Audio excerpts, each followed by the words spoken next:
1930. Randolph Field was dedicated and a new Air Corps era began. One of the Army's first pilots, General Frank Lom, received congratulations as father of the West Point of the Air. It soon developed into one of the greatest air bases in the world. To this $10 million Texas Air City came headquarters for the Air Corps Training Center. Randolph eventually became the concrete nest where many of America's World War II Eagles learned to fly. We held large-scale maneuvers in 1931 over the northeast quarter of the nation. Veteran flyer General Benjamin Floyd, who was to be named Chief of the Air Corps before the year was out, announced that this was the greatest concentration of Army Air Corps planes ever attempted. We had brought to Dayton, Ohio, almost 700 Martin, Keystone, and Curtiss two-engine bombers, backed by squadrons of swift Boeing P-12 pursuits. For a 9-day period in successful combat maneuvers, air crews practiced with all types of military aircraft, flying almost 2 million air miles. Outside San Antonio, Texas, the 3rd Attack Group, one of Hoyt Vandenberg's early outfits, developed techniques to destroy enemy planes on the ground. For targets, they used Weary Willies, a polite name for worn-out and obsolete aircraft. Each Keystone dropped a string of 3 bombs. The lesson: enemy planes destroyed on the ground can never menace the skies. During the early 30s, President Hoover came to Bowling Field to decorate an ace. Air Corps Chief General James Fichet read the citation honoring Captain Eddie Rickenbacker for his heroism 12 years before in the battle skies over France. For 2 other heroes, the Air Corps dispatched a non-rigid airship to salute a majestic monument rising from a stone star on the highest of the Kill Devil Hills, among the sand dunes near Kitty Hawk, North Carolina. Man's first successful flight was thus fittingly dedicated with a wreath from the sky. Here, the history of man's conquest of the air was inscribed in bronze and granite. At Washington ceremonies, only one brother was alive to hear the distinguished Flying Cross citation read by Assistant Secretary of War Truby Davison and to receive the certificates from Secretary of War Dwight F. Davis. Orville accepted for Wilbur as well as himself. Together, they had built a machine which influenced the course of history. While America engaged in peaceful pursuits, on the other side of the globe, the Japanese military machine was preparing for war. Her Army and Air Force swarmed over Manchuria, and aggression exploded.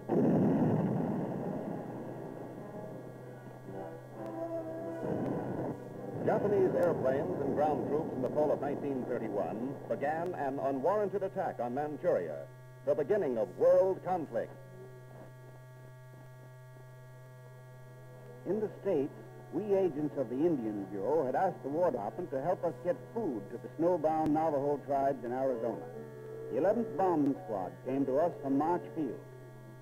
After the flyers wrapped the supplies in blankets and fastened them to the bomb shackles, they hung the mercy bundles inside the planes like bombs. Near a line of Curtiss bombers, we pointed out the first trading post on the map. The pilots called it the target. It was easy to see that this winter of '32 was a man-killer as we flew north past Navajo Mountain, traveling 133 miles an hour in open plains at 0 temperatures. We searched the mesa. There it is, the big lodge in the middle of the stake fence. Flying low, the pilot put the B-2 Condor on the bomb run. Skimming over the foothills, it felt like we'd surely graze those trees on the ridge. There go the mercy bombs. It was magic. Machines designed for killing an enemy were saving our friends. We almost tripped on our own shadow as we waved goodbye and headed back. Agents on the scene reported that by dropping 15 tons of supplies, the Air Corps had saved entire families. Our aviators engaged in peaceful pursuits. At the same time, there were war rumblings in Europe. While we flew missions of mercy, an ominous voice was threatening the peace of the world.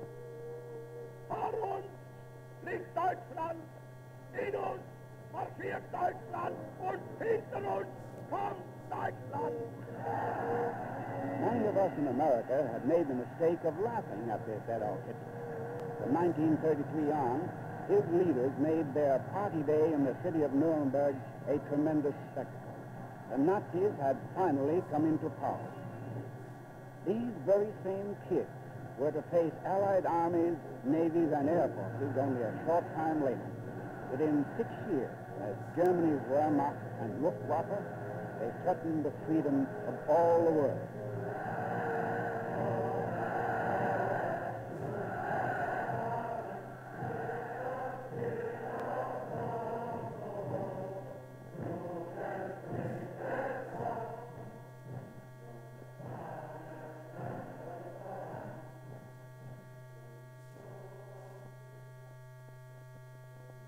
Back home in 1934, there was a conflict over charges that the United States Post Office Department was paying exorbitantly high rates to commercial lines for carrying the nation's airmail.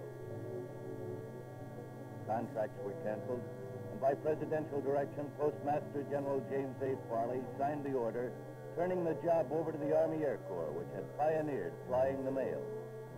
In obsolete planes, including open cockpit fighters and trainers, we maintained day and night airmail schedules. In spite of weather and the lack of equipment, the men of the Air Corps tackled the job as though flying the mail was a series of combat missions. Operating from airfields which still used World War I searchlights and flying without a beacon system, crashes were inevitable. The nation wondered how the Air Corps could ever carry bombs if it couldn't carry mail. But investigations disclosed that if we had been given the planes, personnel, and training funds for which we battled all those years, we could have done this or any job. The 30s also began to see a change in Army aircraft design. Sleek monoplanes, all-metal construction. General Falloy had urged the aviation industry to compete in the building of a fast bomber. And Boeing delivered the 163-mile-an-hour B-9. The same year, Boeing took a powerful 600-horsepower Pratt & Whitney engine and strapped on a rugged 24-foot saddle. They called the result a P-26. These first all-metal pursuit monoplanes were still on hand 9 years later when the Philippine Air Force tried to use them against the Japs. Pitted against the B-9, the Boeing fighter and bomber put each other through their paces. Kicking up a top speed of 230 miles an hour, it easily outstripped the B-9 bomber and many other planes of the period.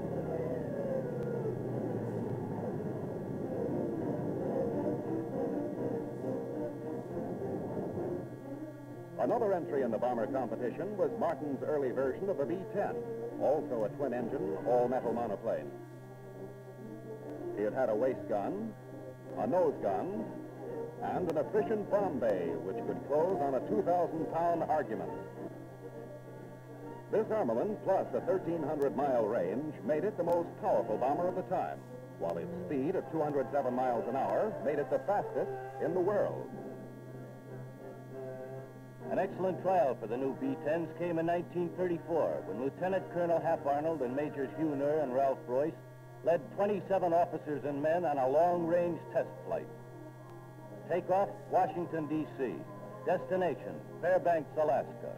Mission, to fly over extensive Alaskan territory, photograph strategic landing areas, determine the feasibility of sending an Air Force to Alaska in an emergency, and report on frontier defense. On the return trip from Juneau to Seattle, the crews flew non-stop through fog and rainstorms 990 miles. Thus, as early as 1934, the Air Corps proved that it was technically possible for an enemy to bomb the United States from the Arctic. After reaching Washington, the Alaskan flyers were honored at Bowling Field.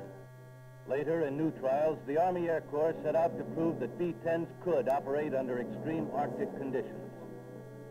During back-breaking exercises, picked crews battled freezing equipment as they tried to operate their planes and weapons in sub-zero temperatures.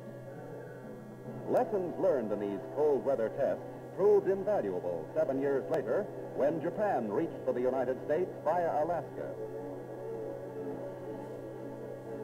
While the new bombers had, in a sense, moved America's frontier to Alaska, they also demonstrated that should the need ever arise, this same frontier could receive aid by air.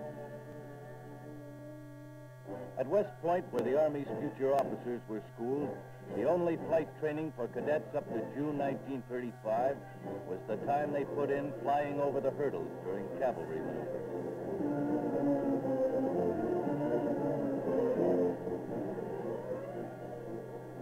But the class of '36 was the first to start aviation indoctrination.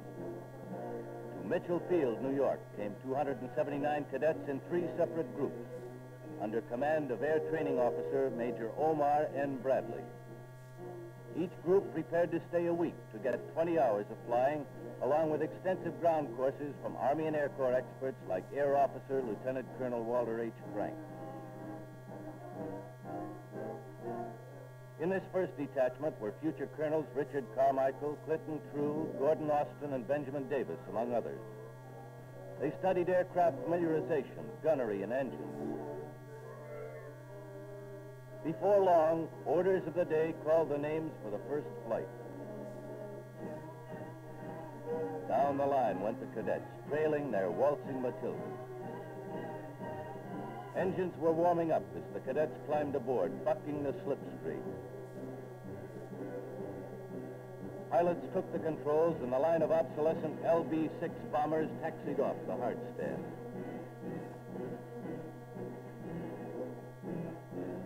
At Mitchell, the runway was a cleared field where the big planes formed a huge oval, treating the West Pointers to an Air Corps dress parade prior to taking off. After flying over New York City, the lead Keystone bomber headed due north toward the point. Gunnery familiarization was on the curriculum, as was instrument reading, cross-country, formation flying, and navigation. En masse, the 3 flights roared up the Hudson River to salute the United States Military Academy at West Point. For the years between wars, the Army Air Corps continued to make progress, and U.S. Army Chief of Staff reports began to attach greater importance to military aviation. Squadrons exercised as real fighting units, with the General Staff finally conceding that the air arm might be utilized for independent operations. As the next film chapter will show, hopes of big bomber advocates boomed during a period of alarming developments on the world scene. In this prelude to war, weapons for American defensive strength and long-range striking power were being developed and proved by the United States Air Force.